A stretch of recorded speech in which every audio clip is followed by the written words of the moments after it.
Greetings to those who watch below. Tonight I thought I'd tell a fictional story, as we haven't had one of these for a long while.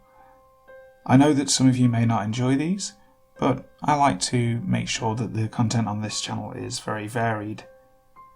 Today's story comes from a fantastic author, Christopher Maxim. You can find links to his Facebook page, other stories, and also a donation link to the author himself in the comments section below. So without further ado, please enjoy The Axeman's Lullaby by Christopher Maxim. I was just a kid. I didn't know any better. Even if I could go back, what would I have done differently? Could I have changed what happened? Could I have done anything at all? Probably not. Even so, I can't help but dwell on the details. Some nights it keeps me from sleeping. I can only hope that sharing my tale will help ease the burden. I don't remember much of my childhood before my mother passed away. My dad told me she was struck by a car on her way to work. I was only 4 years old. Still, I know that I loved her. Part of me still does. It's a strange, lingering feeling that doesn't go away. As much as I loved her, I feel that my father loved her even more. I say this because my mother's death took an immense toll on him. Up until I was about 10 years of age, he would have a nervous breakdown, tears and all, at least once a month. He never told me why, but I know it was because of her. Things changed a bit my 10th year. We moved out of that house, the one that reminded us of her. My dad pulled me out of the school system, and we moved into a cabin out in the middle of nowhere. It may seem a bit drastic, but it was clear that my father needed a change.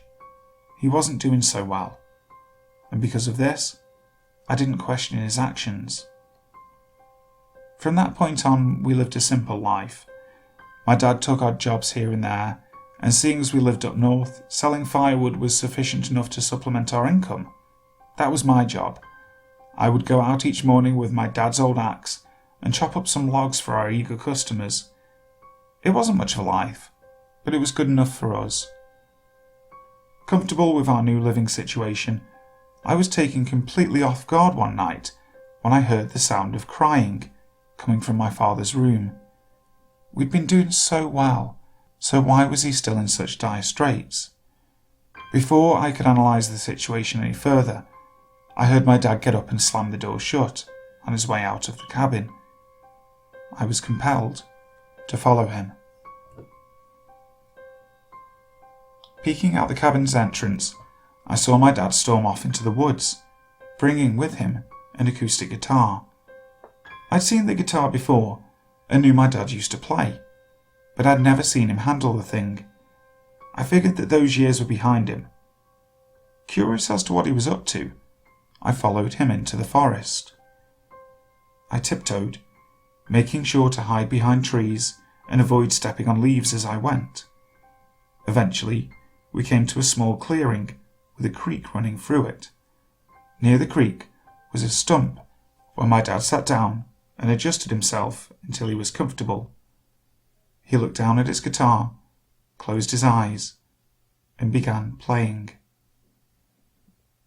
I stood in awe of what I was hearing.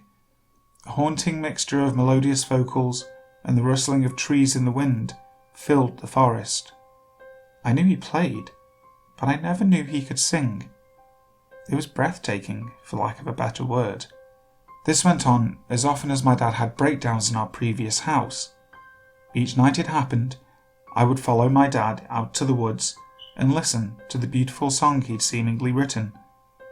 I didn't know what it all meant, but I could tell, even at age 10, that it stemmed from a place of great pain. I could tell that the sombre, heartfelt tune was about losing a loved one.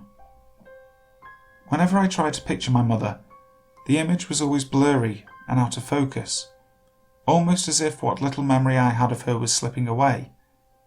Whenever my dad played his song, I could picture her crystal clear. It was the oddest thing.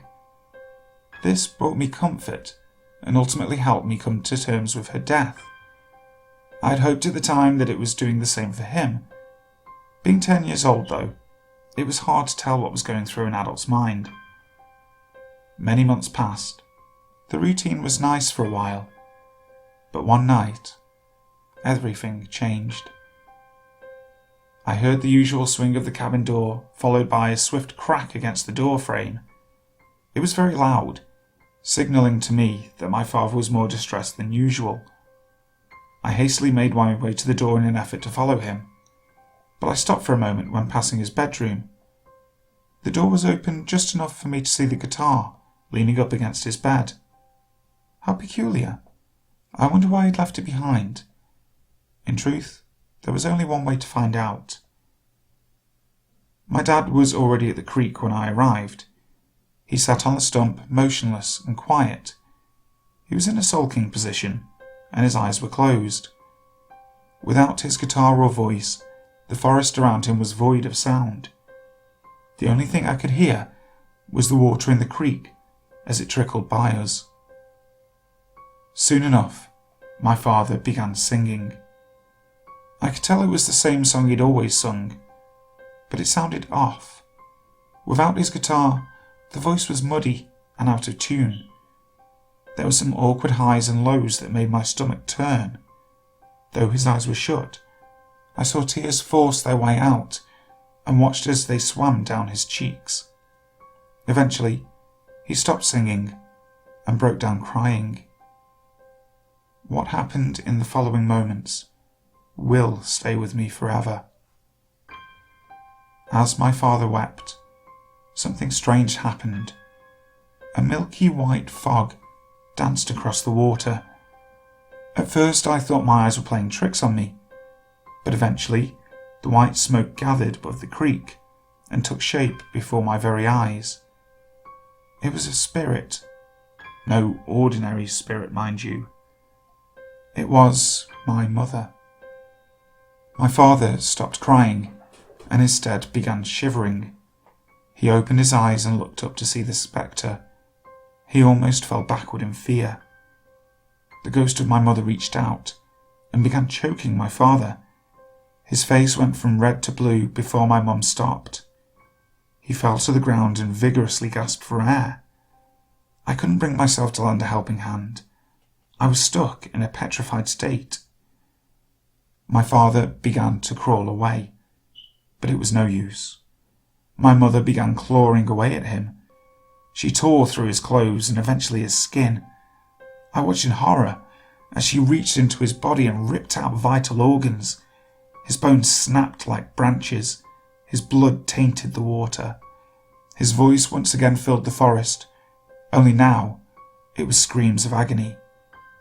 I couldn't bear to watch any longer, so I closed my eyes.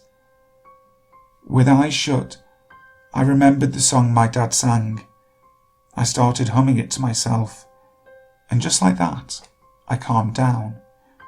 The world around me became quiet. All I could think about was the song, that beautiful tune. Memories of my parents came through the floodgates as I hummed. Tears rolled down my cheeks. I couldn't help but fall apart. What had my childhood become? Where was I to go from there? Eventually, I stopped humming and opened my eyes. The apparition of my mother was gone. My dad's open corpse lay on the stump where he used to sing. As the scene before me sunk in, so did my heart. It crawled into the pit of my stomach and made a nest. It would stay there for many years to come. I don't remember running back to the cabin, nor do I recall calling the local authorities. What I do remember is the look on their faces when they took me back out there and saw what I had seen. The sight of my father's body was a grisly one, that's for sure. It was unlike anything the town had ever witnessed. Still, it was taken care of in a swift and respectful fashion. In the coming months, the investigation came to an end.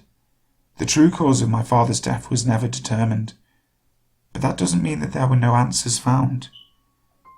My mother's body was discovered buried beneath the creek.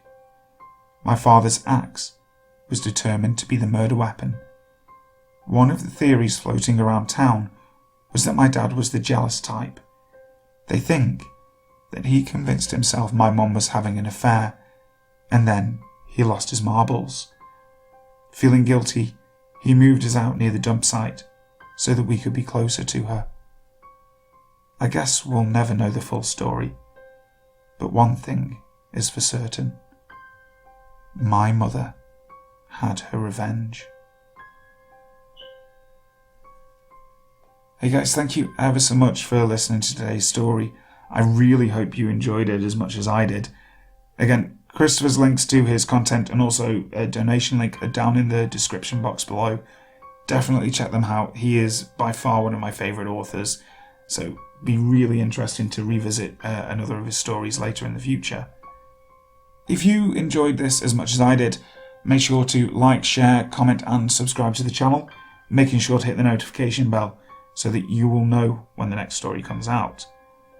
Also, feel free to join those who dwell below. Speaking of which, I would like to give a huge shout out to Ghost City Shelton for becoming the first member of those who dwell below. It's a very special thing that you've done, and you have my deepest gratitude. So, until next time, sleep tight.